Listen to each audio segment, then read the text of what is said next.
அண்மை செய்தியை பார்த்துக் கொண்டிருக்கிறோம். பகுஜன் சமாஜ் கட்சி கொடிக்கும் தமிழக வெற்றிக் கழக கட்சி கொடிக்கும் ஏராளமான வித்தியாசங்கள் இருப்பதாக தாவேக பொதுச் செயலாளர் ஆனந்த் சென்னை சிட்டி சிவில் நீதிமன்றத்தில் பதில் மனு தாக்கல் செய்திருக்கிறார். இது தொடர்பான கூடுதல் விவரங்களோடு இணைகிறார் நீதிமன்ற செய்தியாளர் மதன். விவரங்களை பதிவு செய்யலாம். தமிழக வெற்றி கழக கட்சி கொடியில் யானை சின்னத்தை பயன்படுத்த தடை விதிக்க வேண்டும் என்று பகுஜன் சமாஜ் கட்சியின் பொதுச் செயலாளர் தமிழக பொதுச் செயலாளர் பெரியார் அன்பழகன் தான் இந்த ஒரு வழக்கை சென்னை சிட்டி சிவில் நீதிமன்றத்தில் தாக்கல் செய்திருந்தார். இந்த வழக்கில் தற்போது தாவேகாவுடைய அந்த பொதுச் செயலாளர் ஆனந்த் தற்போது ஒரு பதில் மனு தாக்கல் செய்துள்ளார். அதில் பல தகவல்கள் மறைக்கப்பட்டு தாக்கல் செய்யப்பட்டுள்ள இந்த மனுவை விசாரணைக்கு எடுத்துக் கொள்ளக்கூடாது என்று தெரிவிக்கப்பட்டுள்ளது.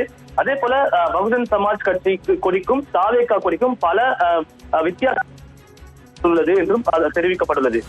குறிப்பாக தாவேகா கொடியில் இடம்பெற்றுள்ள அந்த யானை படம் ஒற்றை யானை, அதே போல தாவேகா கட்சி கொடியில் பிஎஸ்பி கொடியில் இடம்பெற்றுள்ள அந்த ஒற்றை யானைக்கும் இந்த தாவேகா கொடியில் உள்ள அந்த எக்காலம் ஊதும் இரட்டை யானைக்கும் பல மாறுபாடுகள் உள்ளது என்ற ஒரு விளக்கத்தை கொடுத்துள்ளார்கள். அதே போல தாவேகா கட்சி மட்டும் இல்லாமல் மற்ற சில கட்சிகள் கூட தற்போது யானை சின்னத்தை பயன்படுத்தி வருகிறார்கள்.